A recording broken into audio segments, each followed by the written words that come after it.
Welcome all of you on my YouTube channel. I am Adnan और आज हम जो टॉपिक डिस्कस करेंगे वो है सिंथेटिक डिवीजन। सिंथेटिक डिवीजन एक ऐसा टॉपिक है जो क्लास 10th में फर्स्ट ईयर में भी डिस्कस किया गया है। तो ये हमारे पास पॉलिनोमियल को डिवाइड करने के लिए हम इसको इस्तेमाल करते हैं।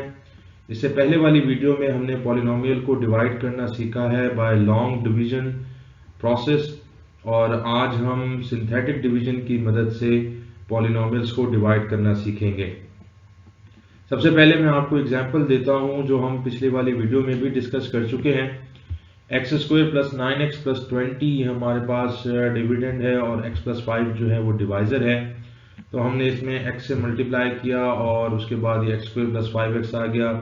हमने इनके साइन चेंज कर दिए और हमारे पास जो वैल्यू आएगी वो 4x प्लस 20 है। ये कल हम सीख चुके हैं पिछली वाली वीडियो में।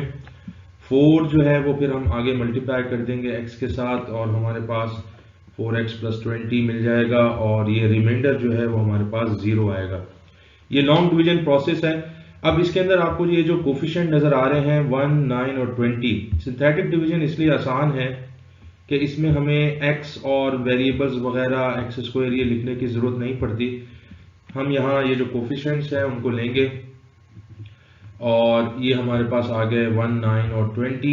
और लेकिन इसमें एक कंडीशन ये है कि सिंथेटिक डिवीजन में जब हम डिवाइड करते हैं किसी भी पॉलिनोमियल को, तो जो डिवाइजर है वो हमारे पास लीनियर पॉलिनोमियल होगा। मतलब वेरिएबल के जो एक्सपोनेंट है वो 1 होगा। जैसे यहाँ x की पावर 1 है तो हम सिर्फ उसी से ही, इस तरह की टर्म्स से ही डिवाइड कर सकते हैं। यहाँ प्लस 5 लिखा हुआ है, हम इसको कंपेयर करेंगे x माइनस a से, और अगर आप इसको x माइनस 5 लिखें तो यहाँ a की वैल्यू जो होगी वो -5 होगी। यानी कि -5 से हम इसको यहाँ डिवाइड करेंगे। जैसे अभी मैं यहाँ आपको लिख के दिखाता हूँ तो ये हमारे पास -5 आ जाएगा। और उसके बाद ये जो आपको 1 नज़र आ रहा है, ये 1 हम एज इट इज़ यहाँ लिखेंगे तो ये 1 आ जाएगा और फिर इस 1 को मल्टीप्लाई कर देंगे -5 से, और जो रिजल्ट आएगा वो हम यहाँ लिखेंगे 9 के नीचे, जो आएगा -5। और 9 माइनस 5 हमारे पास, हम इसको ऐड अगर करें तो ये 4 आएगा। फिर इसी तरह 4 को मल्टीप्लाई करेंगे -5 से और आंसर यहाँ लिखेंगे 20 के नीचे, जो कि इस वक्त है -20। और इसको ऐड करें तो आपके पास 0 आएगा। ये जो 0 आपके पास आया है क्योंकि ये जो हमने एग्जाम्पल ली है ये एक्स स्क्वायर का था हमारे पास, यानी कि डिग्री 2 का पॉलिनोमियल है ये। तो हमारे पास जो आंसर आया है ये कोफिशिएंट्स ऑफ कोशेंट्स हैं, जैसा कि आपको यहाँ नजर आ रहे होंगे। ये x प्लस 4 और x का कोफिशिएंट जो है वो 1 है और ये कांस्टेंट टर्म है, तो यही 1 और 4 आपको यहाँ लिखे हुए नजर आ रहे हैं। और रिमाइंडर इस क्वेश्चन में आपके पास 0 आया था, वही रिमाइंडर यहाँ ये 0 है। तो ये जो 0 है ये आपका रिमाइंडर है। और 1 और 4 जो है ये आपके कोफिशिएंट्स हैं कोशेंट के। तो इस तरह से हम जो है सिंथेटिक डिवीजन को इस्तेमाल करके आसानी के साथ, देखें यहाँ लॉन्ग डिवीजन में हमने किया और यहाँ हमने आसानी से जो है इसको डिवाइड कर लिया है। फिर अगर हम कोफिशिएंट्स इसके जो है वो एक्सप्रेशन लिखना चाहें तो हम लिख सकते हैं और ये हमारे पास x प्लस 4 आएगा। और रिमाइंडर आप बता सकते हैं कि जब हमने डिवाइड किया है x प्लस 5 को x square plus 9x plus 20 पर, यानी कि x square plus 9x plus 20 when divided by x plus 5, तो हमारे पास जो आंसर आया है वो x प्लस 4 है, जैसे यहाँ आपको नजर आ रहा है। और रिमाइंडर जो है वो इसका 20 है। इसकी कंडीशन ये है, synthetic division only works when the divisor is of the form x minus a। यानी कि जब आप डिवाइड कर रहे हो तो जो आपका डिवाइजर होना चाहिए वो x माइनस a की फॉर्म का हो, यानी कि x की पावर जो है 1 हो। मैं आपको पहले भी बता चुका हूं। एक और एग्जाम्पल की मदद से हम सिंथेटिक डिवीजन को समझने की मजीद कोशिश करते हैं। तो हमारे पास ये एग्जाम्पल है, use synthetic division to find the quotient and remainder when 2x cube plus 3x square plus x plus 8 is divided by x plus 2। क्योंकि ये हमारे पास एक लीनियर पॉलिनोमियल है जो हमारा डिवाइजर है, हम बिल्कुल सेम उसी तरह इसको कंपेयर करेंगे। x माइनस ऑफ -2 इसको लिख सकते हैं तो हम -2 जो है वो हमारे पास जो सिंथेटिक डिवीजन जिसमें हम डिवाइड कर रहे होते हैं तो -2 आएगा। तो यहाँ हमारे पास -2 आ जाएगा। और ये आप याद रखिएगा कि हम सिंथेटिक डिवीजन में इसको डिसेंडिंग पावर्स में लिखते हैं, यानी कि सबसे पहले जो बड़ी पावर है वो आएगी। जैसे यहाँ क्यूब है एक्स क्यूब, और फिर एक्स स्क्वायर, और फिर एक्स टू द पावर 1, और फिर 8। इसी तरह से हम यहाँ कोफिशिएंट्स इनके लिखेंगे। और अगर कोई जैसे लेट सपोज यहाँ एक्स क्यूब है और इसके बाद एक्स स्क्वायर की टर्म अगर यहाँ ना होती तो फिर मैं यहाँ 0 लिखता।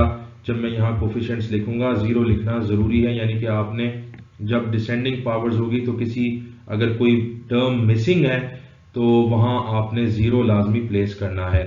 इस वक्त यहाँ कोई टर्म मिसिंग नहीं है क्योंकि एक्स क्यूब जो है वो आपके पास आ रही है टर्म, इसका कोफिशिएंट 2 है तो मैं वहाँ 2 लिखूंगा।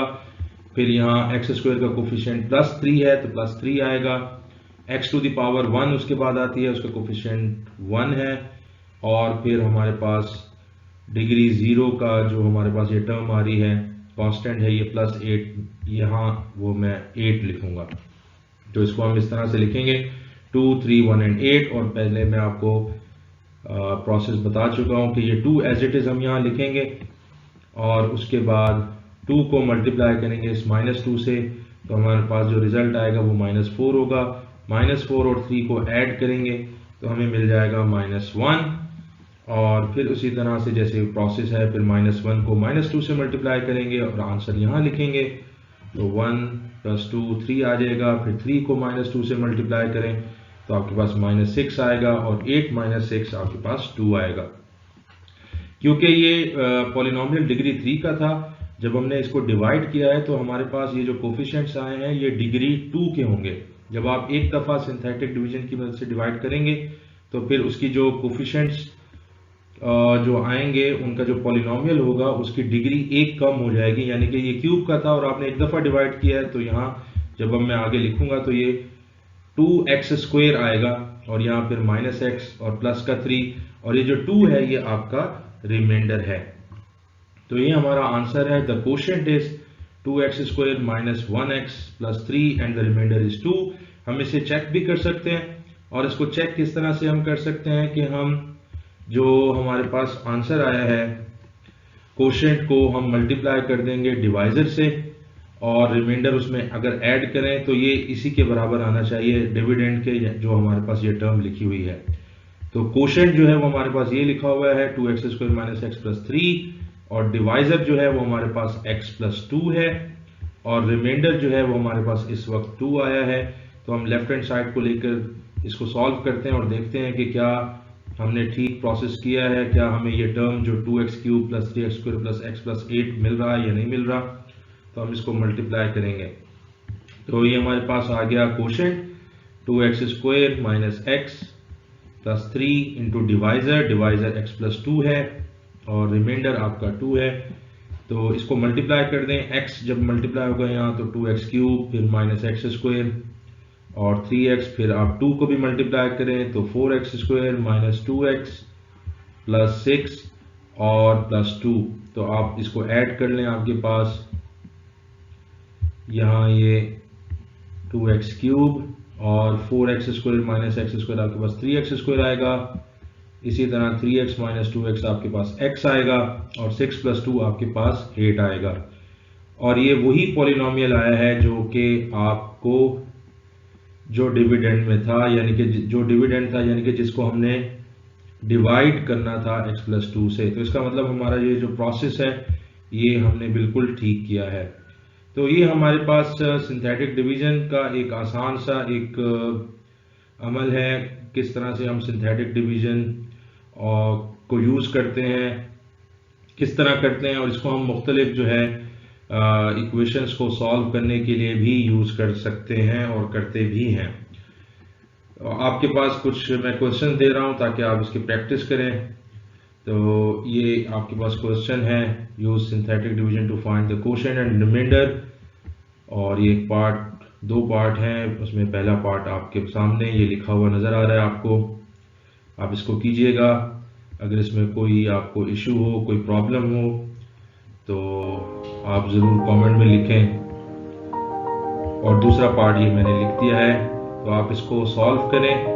उम्मीद है आपको आज का टॉपिक समझ आ गया होगा। अगर आपको समझ आ गया है तो काइंडली मेरे चैनल को ज़रूर सब्सक्राइब करें, वीडियो को ज़रूर लाइक करें, अपना कमेंट ज़रूर दें। आप सबका बहुत शुक्रिया।